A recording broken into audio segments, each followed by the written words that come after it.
No one in this world can you trust. Not men, not women, not beasts. This you can trust. Hello and welcome to another episode, Glory of Golden State Gaming. I'm your host, Swamp Swimmer, and with me as always, oh no, I didn't have my list up. We're not doing one of them today because this is not a battle report.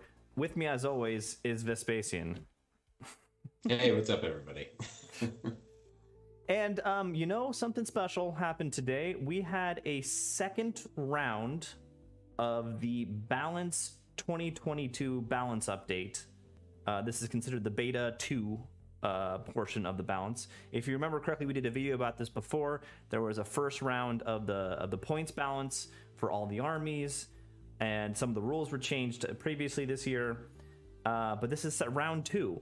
This is definitely a unique situation. This did not happen last year, if I remember correctly. But actually, I don't remember. But Vespasian, why is this happening now? Yeah, so the project, and I think you know, all kudos to the leadership for taking a lot of great feedback and kind of constantly iterating and rethinking the approach. The project piloted last year having a feedback round on the annual balance patch update, understanding that these changes go in and they're locked for a year. They thought that it made sense to allow the community, staff members, et cetera, to provide some feedback on the patch, and then potentially make some fixes or changes if anything, you know, unintended, you know, anything like that got caught.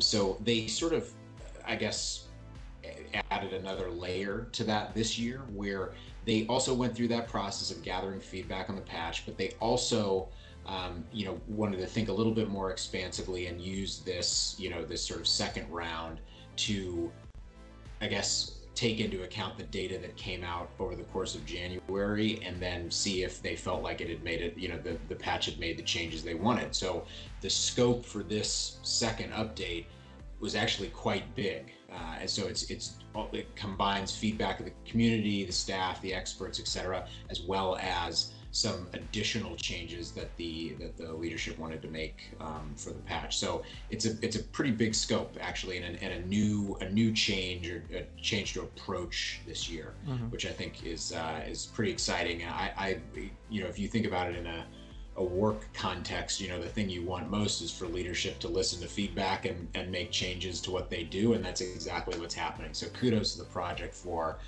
taking that much feedback and changing what they do. Yeah, I agree. I mean, the more number of feedback loops there is, like, you know, the amount of times it gets bounced back to them from the community with information, with feedback, the better. So this is pretty exciting. I'm really stoked about it, and we both had the opportunity to look through all the points changes, which is it's pretty interesting. And this isn't some little small hotfix tweak. This is a pervasive change.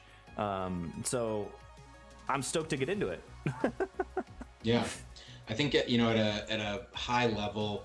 And I'll leave it to the formal announcements that the project is releasing today on what their approach was. But at a high level, the intent was to catch, you know, any feedback that came to them.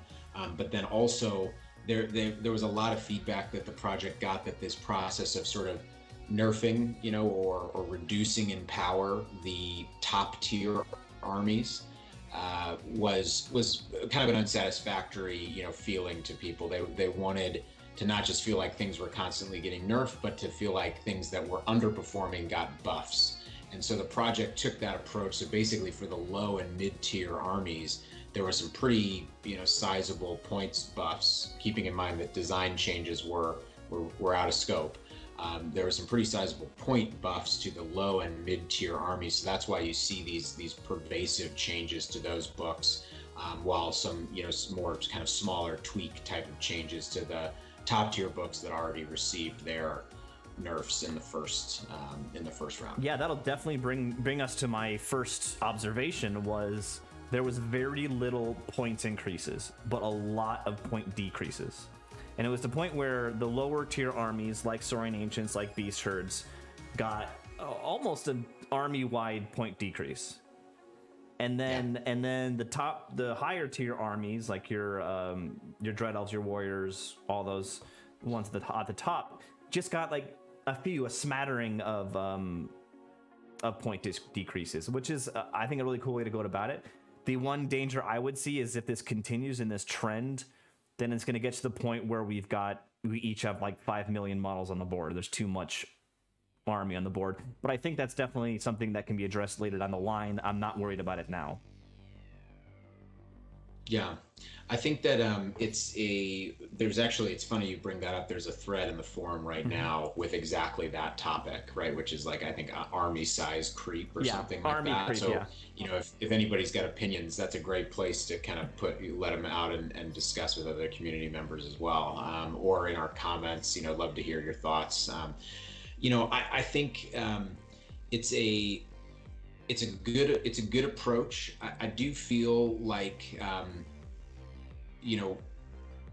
the year that you pick to do it in has a big impact, right? So if you're a top tier army that year, which some of the ones that we're going to review today are, then this is a bad year to be a top tier army, right? Because you not only had the goalposts on your army moved away from you, but also the goalposts for other armies moved closer to them, right? So yeah, it's a lot. You could sort of see it as a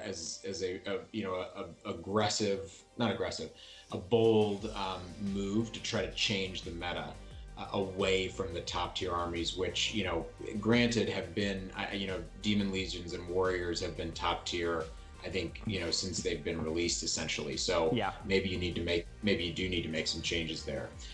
So yeah, I'll be interested. I think just as my overall commentary is, I think that you are going to see some meta changes. It's a little hard to predict where, and obviously the new lab books have a huge impact on meta each year. But I think you can't make big percentage swings down for top tier armies and big percentage swings up for medium and low tier armies and not expect big changes in performance. So project's taking a bolder than in the past approach to this to try to fix the tiers, and we'll see what happens. Yeah, I think I definitely see what you're saying, but I think the round one of the balance update was the real, I don't know, nerf hammer, nerf bat, whatever you want to call it, where it included those rules changes. This set of balance updates, like across the board, all of these point updates are like 5, maybe 10 points. So it's really like an overall subtle shift. I don't see the second patch as like a meta breaking patch at all, to be honest. Yeah, I think it's definitely the combination of the two that would have that impact. And then I guess maybe one thing that we should talk about, because it's something that affects all the books, is that there was one more change to the Arcane Compendium that was done in this patch, which was a change to Hero's Heart. You know what? I realized I forgot to make an image of it, but I have it up in front of me. I was actually thinking about it before you said it. So let's go ahead and take a look here.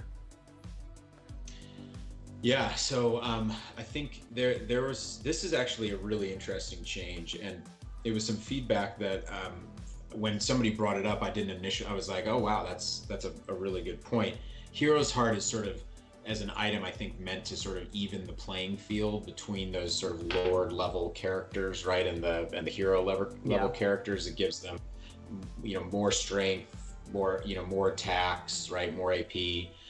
But because of how good it was, it's been creeping up in price to the point where, with a typical hero level build with 100-point magic item allotment, you actually couldn't fit it in with a decent suit of armor anymore. Really? Right? I mean, and so so this change to nerf Hero's Heart down to AP2 means that it's not really a relevant weapon enchantment for lords anymore, or many lords, and as a result, they felt like they could lower the price, which now opens up some interesting hero level builds, which I think is actually really cool. That makes sense. That makes sense. I get that. I was right about to say, like, oh, I never see heroes out on the board, and you're like, you're right. That's the reason why I'm not seeing it, is because it's 60 points and it's really hard to do any sort of build with it. Yeah, and you see it a lot on Lord level characters, honestly, like the Dread Elf Cowboy, princes have it a lot. You'd see it on some like Knight Commanders, in Empire Sunstall, for example, right? So it saw a decent amount of play, I think, overall, but probably more on Lords than you would have wanted it to, right? So yeah, given the purpose, so I think this is a nice change and might open up some new builds. Let's see, the Spirit of the Woods change is basically just a clarification. That doesn't really change the intent or really how that spell is played. But Crystal Ball is now dominant. Yeah. So basically, that I do think will impact some builds, but frankly, it's a new item. I think it'll be a little while till we settle out with the usage and kind of builds on this one. So yeah, I can see that. Yeah, I don't think it's that big of a change. I mean, then you're basically not going to see crystal balls with magical heirlooms. Yeah, but for example, yeah, we'll see. I like the original crystal ball change that they made. I thought that was really, makes it a much more impactful item. So. I agree with that too. Yeah. So let's move on to this here. So any other overall things you noticed through all the armies? I definitely I think that one of the things that this is just an observation, and it's more of like a kudos or like I see you sort of comment for the project. I think the fact that we've got so many books in alpha, right? So ID, KOE, Dread Elves, VS, right? It just makes it that much harder, I think, to do these kind of balancing, right? Because right now you've got Dread Elves that I think are coming due for an alpha update, so they're not in the scope for this update here. And I think there was a lot of people that were saying like, oh well, we need we want to see the changes to the alpha books too, all at the same time, and it's there's the amount of scope there is big. So just kind of a kudos to the project to be able to do all of this all in parallel, trying to satisfy everybody. I think it's a huge task. But I also think that it makes it a little bit challenging to predict, right? You could see massive nerfs to Dread Elves, KOE, and ID in a month that might make some of the things we say here wrong. Right? Those alpha books are. I think it's a little hard to predict. Those alpha books are a little more of in swing. They're definitely up, as you said. They're up for alpha changes. So the changes here are not that significant, or could theoretically not be that significant. But yeah, we'll see. Overall, I'm definitely noticing this is all overwhelming majority points change. There's very, very small rules changes. I think I only saw 2 or 3 in the armies, and the ones we just discussed in the Arcane Compendium. I think that's good. I think that's great. Yeah. And yeah, definitely. I want to echo what you were saying. Kudos to the points team here, doing all this. This is a lot of work, and I think it makes the game better, to be honest, in a very general sense. I know some people will be upset, some people will be happy, but the game overall is better because of this. Yeah, thank you, project team. But let's jump into the first of the 4 armies we get to review in detail, and that would be the army near and dear to my heart, which is Beast Herds. So Beast Herds actually is one of the few armies that has a rule change. And I think this is a really interesting rule change too. The Beast Lord can now ambush. Previously only the Beast Chieftain could. But man, a Lord level character, I mean, it has to be on foot and it has to be your general, but a Lord character on foot ambushing can be pretty scary. And with the beta 1 points balance changing all the ambush unit sizes to be larger, it's making the ambush all beast herd ambush list that much more appealing, that much more it could maybe work. It's the problem with the ambush list is if you're playing a good player, they know how to block you. Yep. Yeah, so it's difficult, but I've always wanted to run like the beast chieftain combat ambushing single character, like I call him Rambo. And I think I could. Yeah, awesome. A beast lord Rambo would be so much better, of course, but he'd have to be your general, so it'd be a very risky list. But I find that very, very interesting. But going through, as you can see on the screen here, I'm not going to go through each one of these individually, but there's basically a 5 to 10 point decrease everywhere. Even on Minotaurs, which are very popular, it's a 5-point base increase and then a 2-point decrease on every model. Yeah. And when looking at lists, since it's so pervasive, this is a big chunk of, this is 100 points on a regular beast herd list, right? I just went through my list that I played in the last tournament. I think it's slightly over 100 extra points for myself.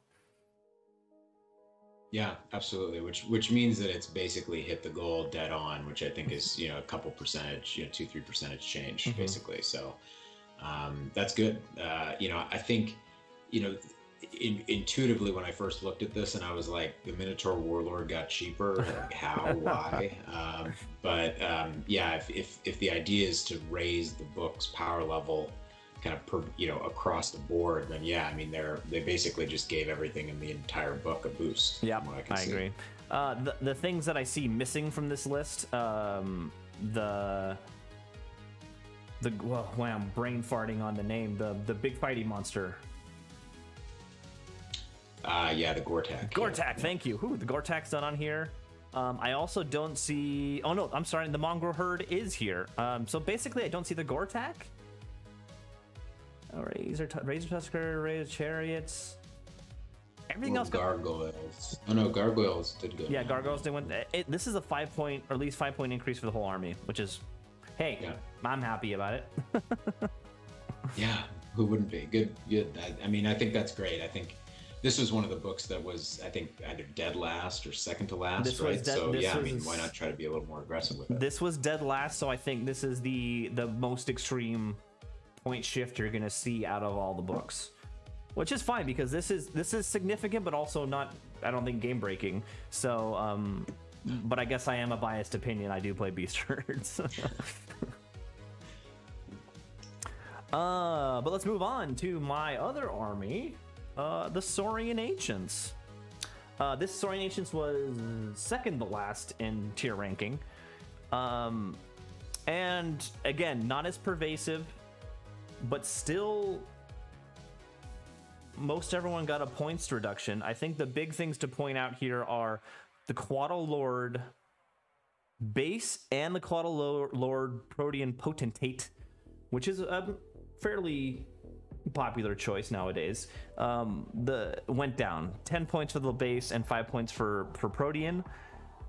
And the other thing to note, in my opinion, is Temple Guard. Did that reopen the Grasp of the Immortal Protean build? Because I know that got broken by like 5 points in the last update, and I think it reopened it because that was an unintentional. I think it did, but let me. Can you check that for me? I don't have the books open, so it'll take too long. But yeah, we can look later. We can add a comment or something. I'm pretty sure the Protean is 140, so that did bring it back, I think, which is interesting. I think that was the. I'm gonna just make the assumption because I remember that was one of the feedback loops.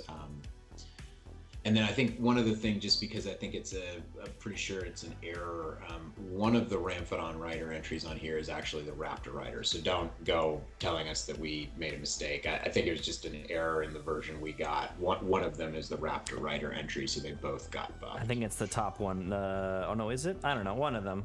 But yeah, that's just a typo, folks. Yeah. The other thing I noticed was Temple Guard basically got the 1 point decrease per additional model and a 5 point decrease in base points. And I'm going to say that's not enough for them. They're still Temple Guard are all they can really do is be an anvil, and they're not that good of an anvil. But didn't this almost exact same change already happen? So weren't they, so cumulatively, isn't it like a 10-point starting size reduction and a 2-point per model additional model reduction? Yep, I agree, but I stand by my statement. Okay, fair enough. I mean, I guess it's only like 20 points on a 20 model unit or something like that. So not a huge reduction. Yes, Grasp of the Immortal is 140 points, so that does bring back Grasp of the Immortal and Protean magic as a combination for. Cool. I think, but I don't think that's too broken. I'm cool with having that. Was that intentional? Yeah, it was. The nerf to it. There was a nerf to Grasp of the Immortal that had an unanticipated impact on that combo because Grasp is used so often, right? So I think this just sort of made that brought that combo back into possible because it wasn't seen as a problem. Okay, any other observations from your end on Saurian Ancients? No, I mean, I think, you know, looking back at the cumulative combo of the first and second update, you know, the sort of monster mash lists, you know, lists that had alphas in them, lists that had Taurosaur mounted characters in them, got a massive buff. I mean, I think Rick, who's been on the channel before, his list from NATC went down 260 points with the first update. Damn. And with this update, I mean, I estimated go down another 100, which means that, you know, the project basically said, you know, have a Taurosaur for free. Rick, your list was that underpowered, which I think is, you know, we'll see how that all settles out. But that's a big, I mean, that's a pretty massive swing, right? Yeah, where did it? I guess you're right. Yeah. Interesting. The alpha Carnosaur build, you know, sort of basic build went down by like 40 or 50 points, I think. Don't quote me directly, but it's something like that. Yeah. And then Taurosaur mounted similar. Right? Yeah, I remember that. Yeah. Nearly a 100 point buff, right? Interesting. All right, so again, this is lower level, so these are the higher buffs for the armies, but we'll move on to now. I forgot which one's next, but this is Demon Legions. So go take it away, Vespasian. Yeah, so this is I guess you can kind of get the image of a haves and have-nots sort of, right? We've just gone from the two lowest ranked armies to this one. I believe Demon Legions was the highest ranked, right? Yeah. So round one, lots of nerfs. Round two, this is where, you know, the sort of feedback on that initial, you know, came in, and there was kind of some just simple text clarifications. There was a, you know, I think in the January results, there was a kind of a massive increase in prevalence of that chitness scale. So I think mainly on Harbinger cowboys is my recollection. And so they just wanted to kind of insert something in there to bring that back down to earth a little bit. And then I do think that these items here are some good improvements because, you know, the Deceiver not seen very often. Now with the big nerfs to Sentinels, Courtesans, and Scourges, right, it starts to bring maybe some of the underused greater demons will see more play. So I think this is a nice internal balance fix for the Deceiver. Hopefully that's a pretty sizable buff. And then Myrmidons, you know, the sort of min-sized MSU demon core was kind of the common, right, little sticks of lemurs, little 10-man units of succubi. So this is trying to promote a big unit, right? Myrmidons have fight an extra rank, so they can fight in bigger units pretty effectively. Yeah. So I think this is nice. Hopefully we'll start to see a shift away from that kind of like demon MSU cloud and you know, into something a little bit more beefy. So, you know, hopefully make some changes. But once again, this is a great case study of what happened with this update. Demon Legions was number one. it did not get a bunch of buffs, right? So, yeah, just look at the stark difference in text, the amount of text. That's beast herds. yeah, That's demon legions. yeah, exactly. That's so I cool. think not a huge changes here, but some hopefully some demons players will be able to figure out some interesting things to do with these. So. Yeah, I agree. I mean, I'd love to see more of the greater demons on the table, because you face demon legion and it's like, oh, it's a scourge sentinel list, like again. But they're good, yeah. So we'll see. Yeah, exactly. I'm really excited to see different demon legion lists. I think there can be some really cool combos, especially like in the not even used demons at all, like the miser of Sugalug.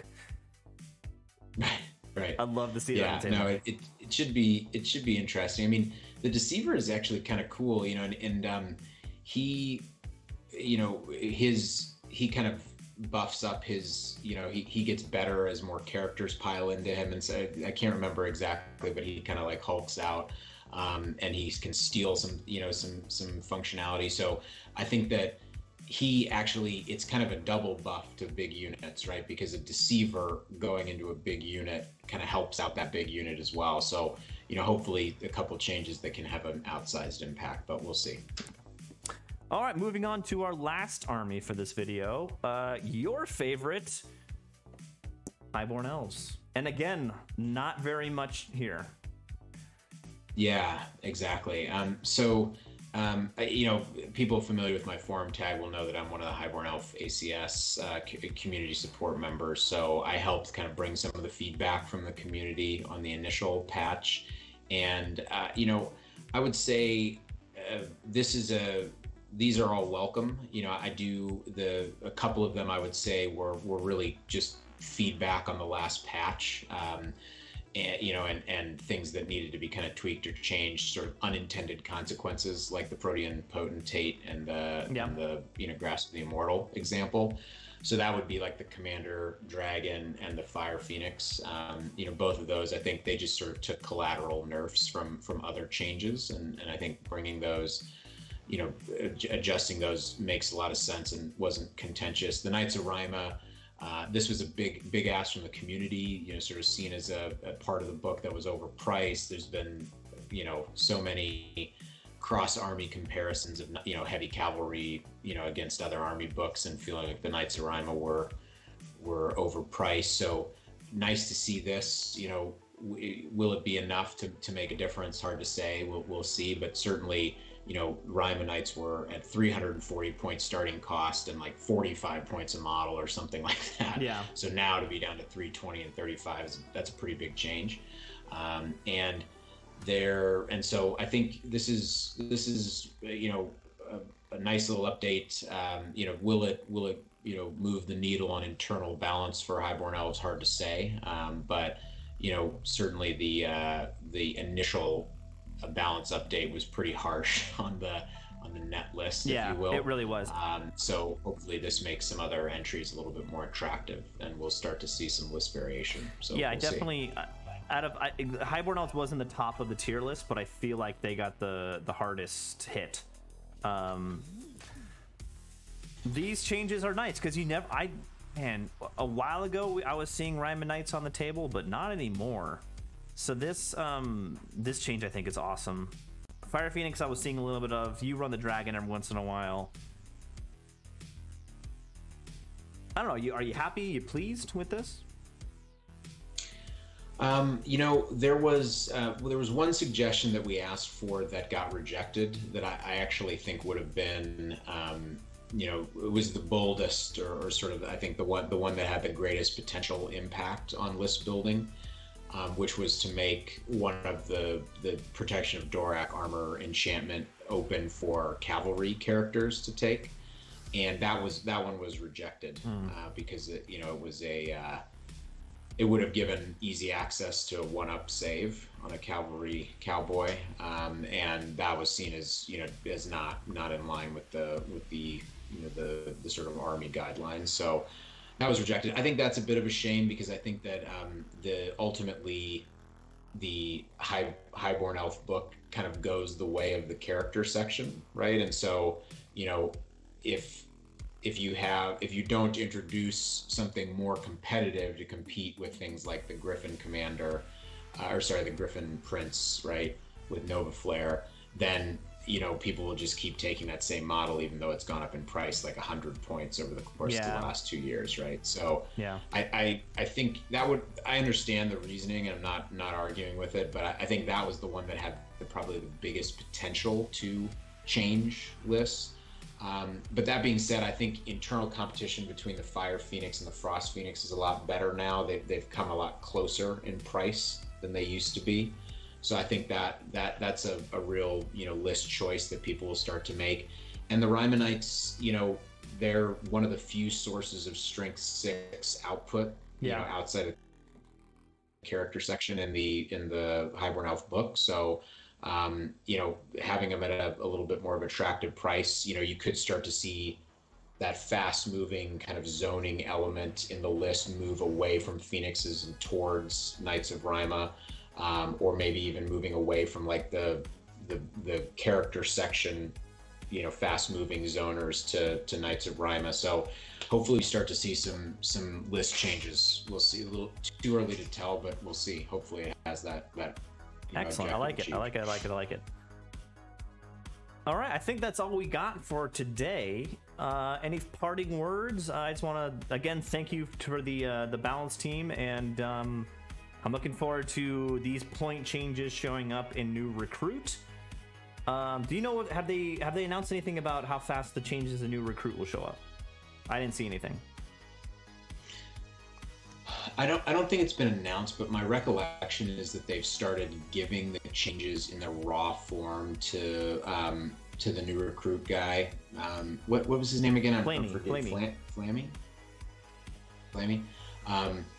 So in advance, so that he can be more prepared. And so I'd expect it to be pretty quick, but I don't know the exact date. And I'll echo to all the teams, rules team, community support teams, layout teams, et cetera, that, if I missed any, I apologize, but everybody that's involved in the ecosystem of this process, it's a ton of work. They're trying to continue to iterate and make it better and better. And I know that, we all appreciate it. Think back to the Games Workshop days where there was never anything like this in a decade, right? And we get it, multiple times a year. I think that's pretty great. Well, I'm looking forward to another great year of gaming with these balance updates. I definitely think I got the best of it because I had I have the 2 armies which are the lowest, but I think you got the worst of it, but still not the worst. It's fine. It's just not as good as everyone else's with the Highborn Elves and the Demon Legions. Yeah, apparently the armies were too good. So I guess we'll see if it has the intended effect. Well, thanks for watching, everyone. If you're still watching, please hit that subscribe button. Please hit that follow button on Twitch, and we'll see you in the next video. Thanks, everybody.